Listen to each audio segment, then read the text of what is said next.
you never know how these conversations just start getting good. You know what I mean? Yeah, man. This would be cool. I can have my. Do you mind if I have my phone out? Oh, you can. I have a lot of these. I'm gonna leave my phone here. Cool. Oh yeah, cool. We don't really talk about like. This is the kind of stuff that I've been into lately. Sorry. Oh, you're good, man. I'm just trying to see like my hair fine. Get your hair together, man. Gotta get your hair. Is it fine? I don't know. I can't really tell. You look at your hair a lot. I do. Yeah, it's interesting. That's not I do think it's interesting. Yeah. Hair. I do. Okay. Why the hair? Like, what's the hair mean to you? That's a good point, man. I think the hair is kind of like a part of my look. You know, like if More- anything, I more feel like of a it look. contributes the most. You know, So what? to my look. What is the look for?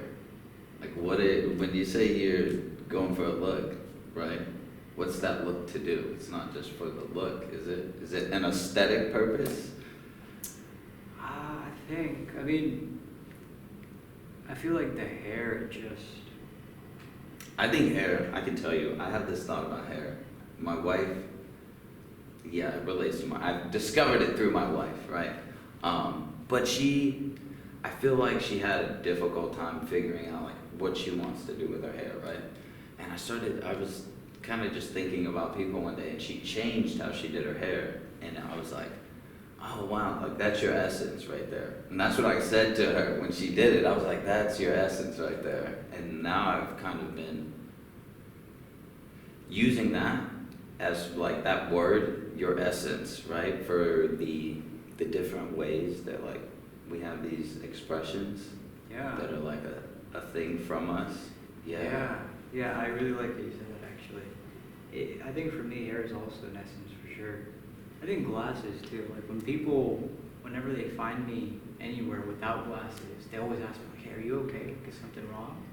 I'm like, yeah, like what do you mean? It's like, you're not wearing glasses today. Oh. And it's like, it's not just one person, it's like isolated different incidents. That's Like, interesting. that The glasses are part of the essence. Yeah.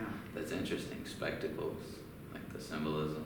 Yeah. I don't know. I like to like jump into that symbolism stuff. That's been another thing I've been going hard at recently, just because there's way too many symbols that are just all everywhere all the time, and then it's like, wow, what's the purpose of all these symbols being here?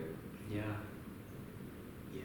Not in like a schizophrenic way, like, oh, there's a triangle there, nothing like that, but just like, I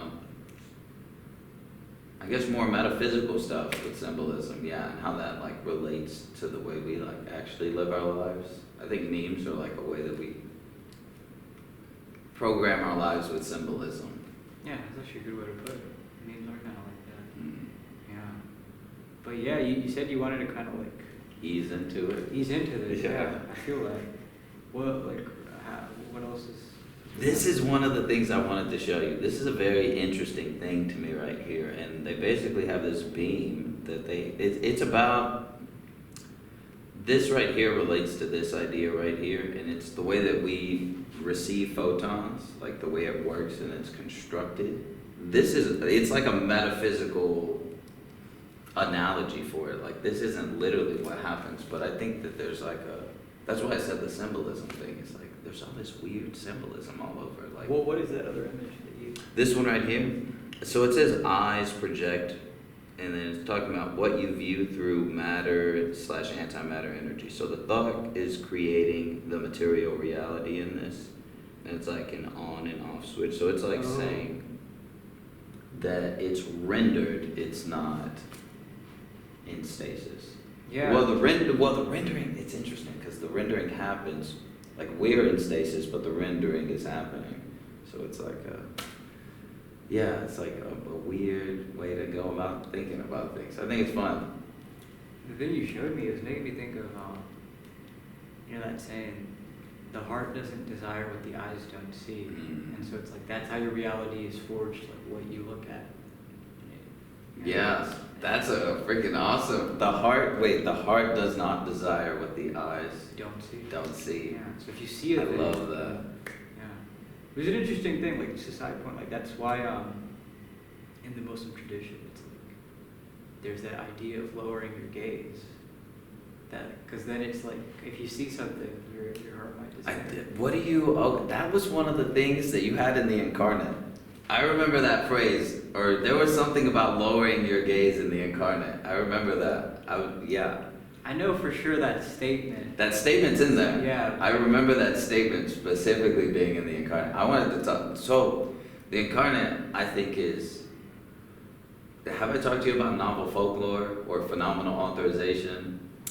Let's talk about These two, these two ideas are like phenomenal authorization is a part of the novel folklore. Novel folklore is an idea that comes to us from like Jacques Vallée.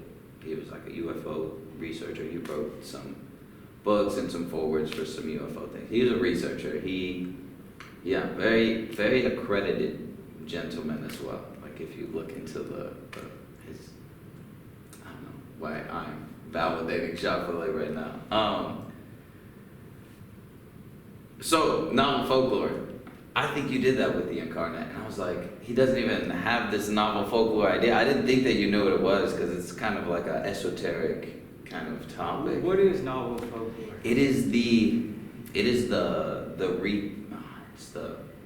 Mythology doesn't die.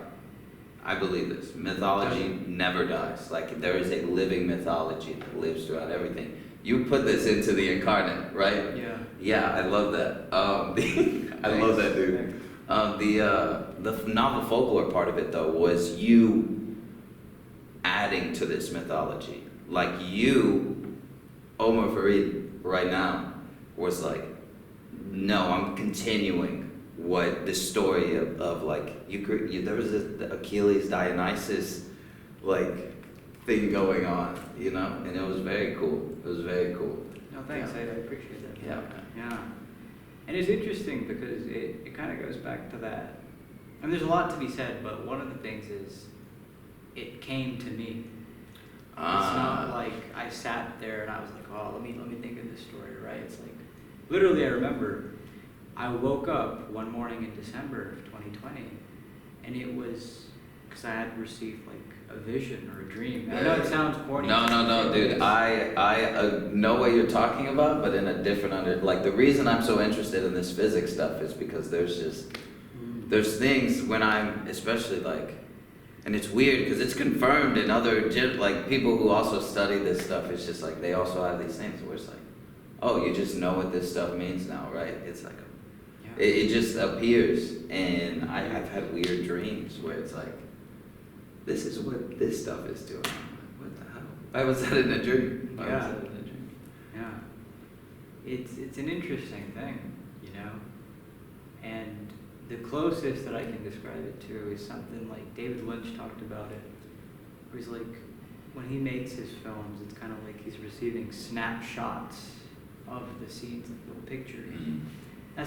That's not how I would put it into words, but I can see what he's saying. It's a similar thing to me where it's like, I get sent these visions.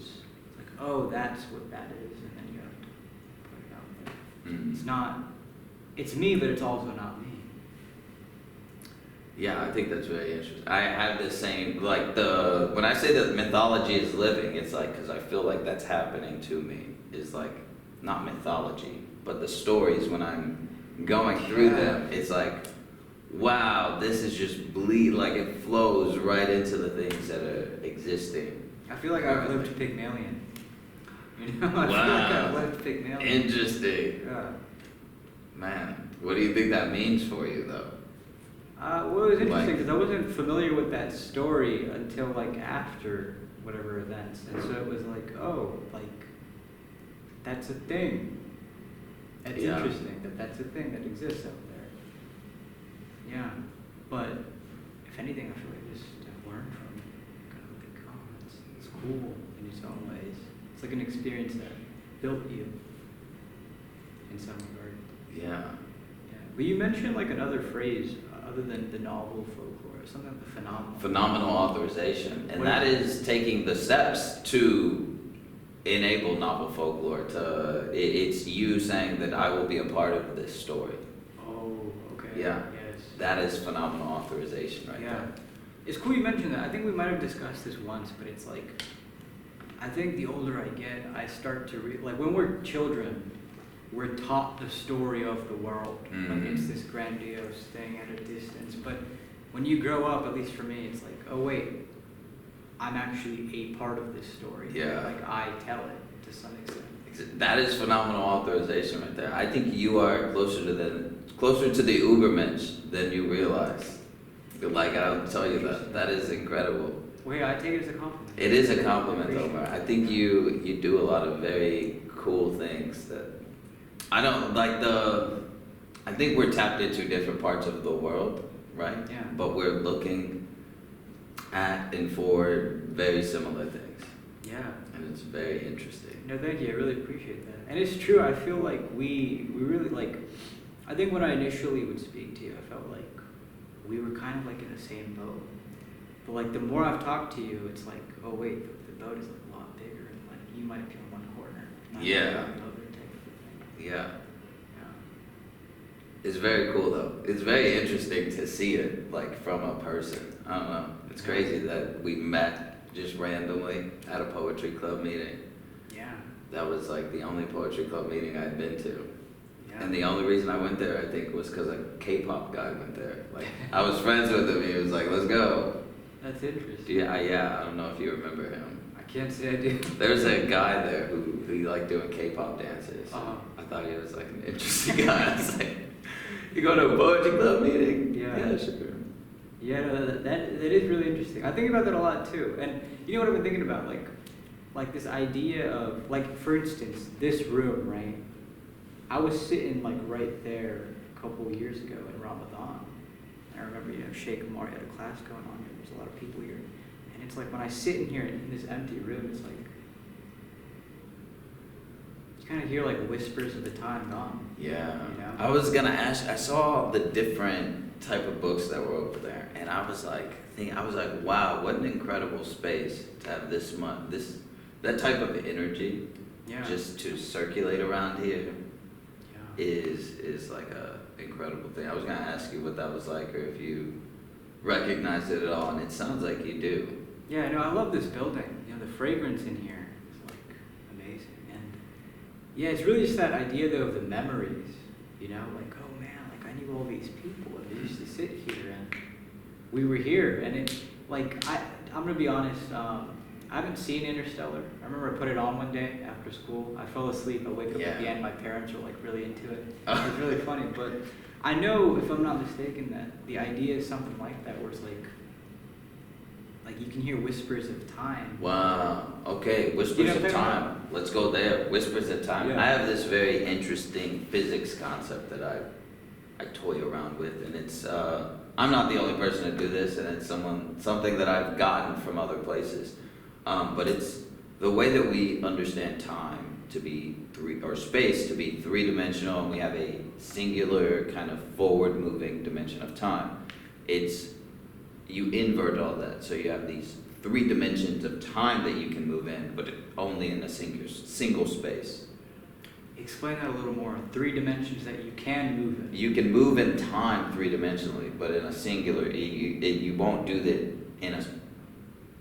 it'll move in a singular spatial direction, right? So up is typically the direction I associate it with, and the time is moving forwards, backwards, and into itself.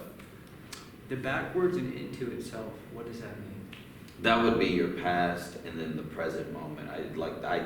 The present moment I understand to be a collapse, like Collapse. yes, of if we want to say specifically, a collapse of wave functions. Interesting. Yeah, I'm still trying to grasp. Yeah, it's so we could go to everything is light. I don't know if you agree with that phrase or understand the physics relation or the quantum mechanics relationship of that phrase, but if we start with this idea that everything is light, or the Nikola Tesla, everything is energy, frequency, and vibration, these are wave functions. If you talk about energy, vibration, or frequency, you're talking about a wave function, something that oscillates like this. The collapse of that would be a defining of that wave function. So we're constantly defining wave functions. with our perceptions, our senses, our spiritual beliefs, our mental realities. Yeah. It sounds cool the way you say it, but I still have to grasp it. Oh man. I'm not sure I understand. Yeah, it's when it would be like the rendering, so that moment of rendering would be the collapsing, right? That would be a present. Oh, like killing off possibilities? Exactly. Yeah.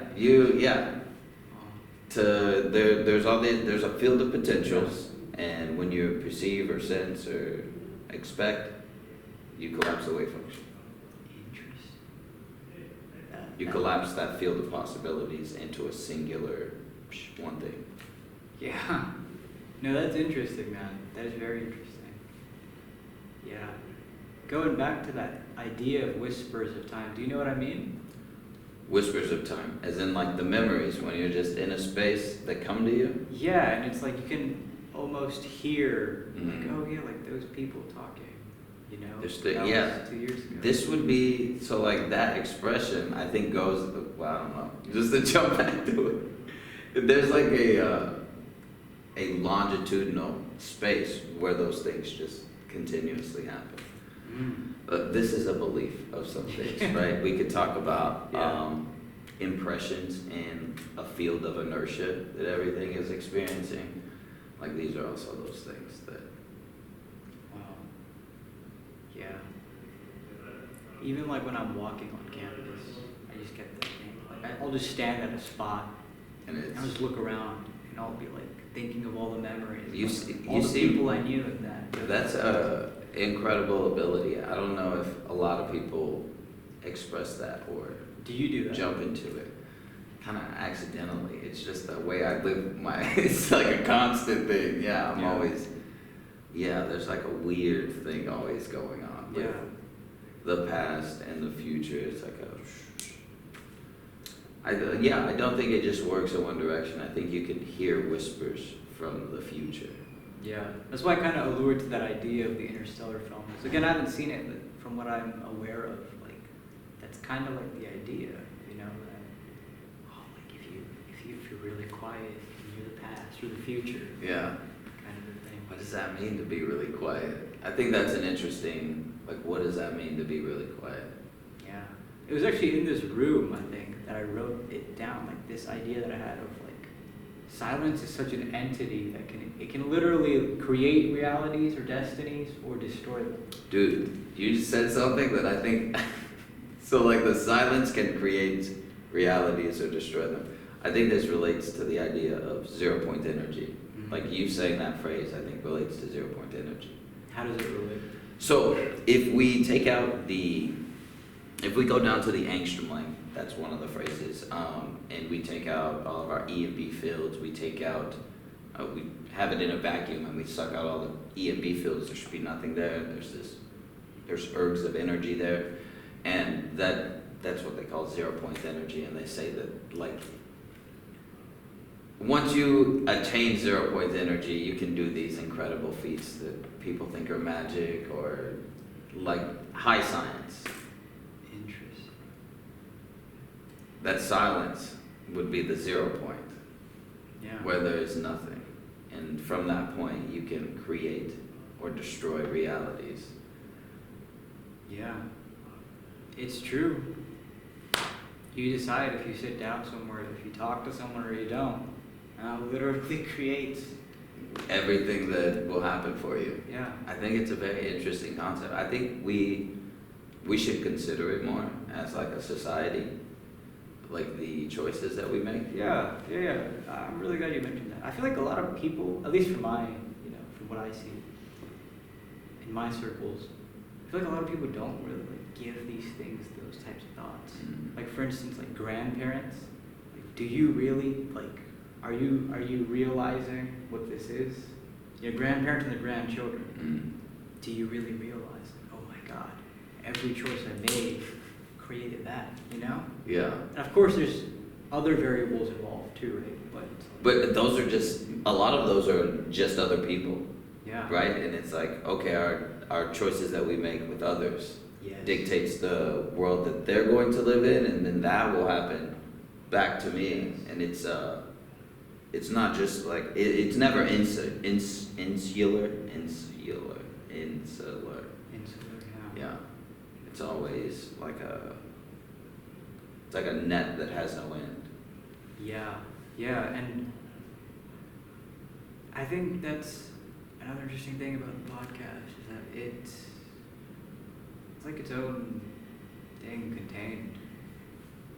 You think so? Captured moment. Oh, it captures the moments. Yeah, but then those moments like wave out. Yeah. But like the point I'm making with it is kind of like what you were saying about like those other people, those interactions. Like it's two people here. Mhm. Our interaction, whoever watches this, whether they believe it or not, it will have some impact on Yeah. them. You know. Yeah. And then that ripples everywhere. Yeah. And that goes back even to like the girl that checked this camera out to me. You know. Yeah, that interaction that you had. Yeah, all of it. Yeah. It's interesting. Yeah. Yeah.